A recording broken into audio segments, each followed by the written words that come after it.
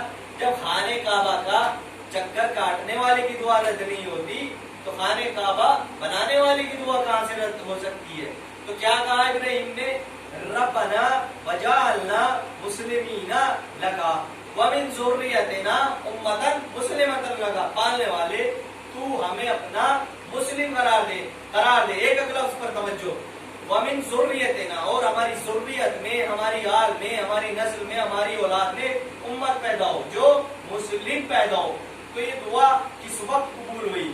یہ دعا اس وقت قبول ہوئی کہ جس وقت والد کل ایمان جناب عمران حضرت ابو طالب علیہ السلام پیغمبر اسلام کا نکاح پڑھنے کے لیے مسند نکاح پر بیٹھے تو جناب ابو طالب کی زبان سے ایک جملہ نکلا. کیا جملہ نکلا؟ الحمدللہ الذی وجعلنا من نفس ابراہیم. اور کریے گا حضرات. پالنے والے تیرا شکر ہے تو نے مجھے نفس ابراہیم بنایا, تو نے مجھے اولاد ابراہیم بنایا. یہ نہیں کہا کہ تو نے مجھے ساقی کوثر کا باپ بنایا, یہ نہیں کہا کہ تو نے مجھے مرد میدان کا باپ بنایا, یہ نہیں کہا کہ تو نے مجھے فاتح خیبر کا باپ بنایا, بلکہ کیا کہا؟ پالنے والے تیرا شکر ہے تو نے مجھے نفس ابراہیم بنایا.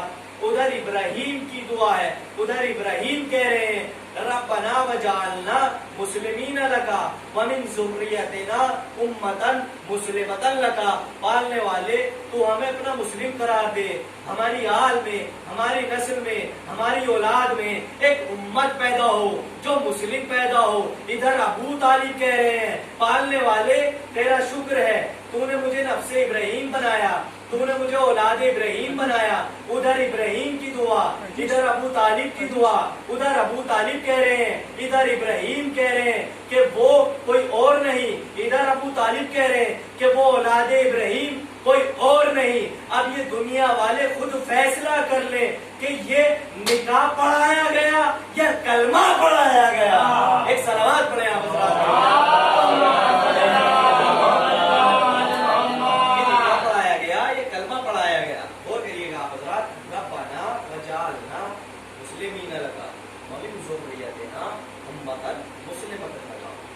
پالنے والے ہمیں اپنا مسلم قرار دے اور ہماری نسل میں ہماری آل میں ہماری اولاد میں ایک امت پیدا ہو جو مسلم پیدا ہو. بس آخری چھوٹی سی بات دیکھیے, سلوات ہم بھی پڑھتے ہیں, سلوات غیر بھی پڑھتے ہیں, سلوات ہم بھی پڑھتے ہیں, سلوات غیر بھی پڑھتے ہیں. ہم کیا پڑھتے ہیں؟ اللہم صلی علی محمد وآل محمد. یہاں پہ آ کر ہم رک جاتے ہیں, مگر امت مسلمہ آگے بڑھ کر کہتی ہے کما صلیتا وسلمتا وبارکتا وترحمتا علی ابراہیم وآل ابراہیم. غور کریے گا حضرات. بھائی ہم رک جاتے ہیں اللہم صلی علی محمد وآل محمد, مگر امت مسلمہ آگے بڑھ کر کہتی ہے کما صلیتا وسلمتا وبارکتا وترحمتا علی ابراہیم وآل ابراہیم. یہ نہیں پڑھتے. اور ماشاءاللہ سے ہم لوگ دن بدن نماز میت میں بھی یہ مکمل سلوات پڑھتے ہیں, مگر اللہم صلی علی محمد وآل محمد یہاں پر رک جاتے ہیں. کما صلیتا وسلمتا وبارکتا وترحمتا علی ابراہیم وآل ابراہیم یہ نہیں پڑھتے. اس کا مطلب کیا ہوا؟ اس کا مطلب یہ ہوا کہ علی ابراہیم و آل ابراہیم ہے, علی اولاد ابراہیم ہے, علی ابراہیم و آل ابراہیم ہے, علی اولاد ابراہیم ہے. اب اس عقل کو کیا کیا جائے؟ سلوات بھی اسی پر پڑھتے ہیں, کافر بھی اسی کو بتاتے ہیں. سلوات پڑھیں آپ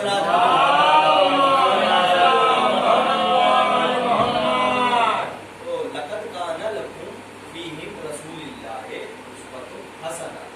اللہ نے اپنے آخری نبی کی سیرت کو ہمارے اعمال کے لیے نمونہ قرار دیا. جیسے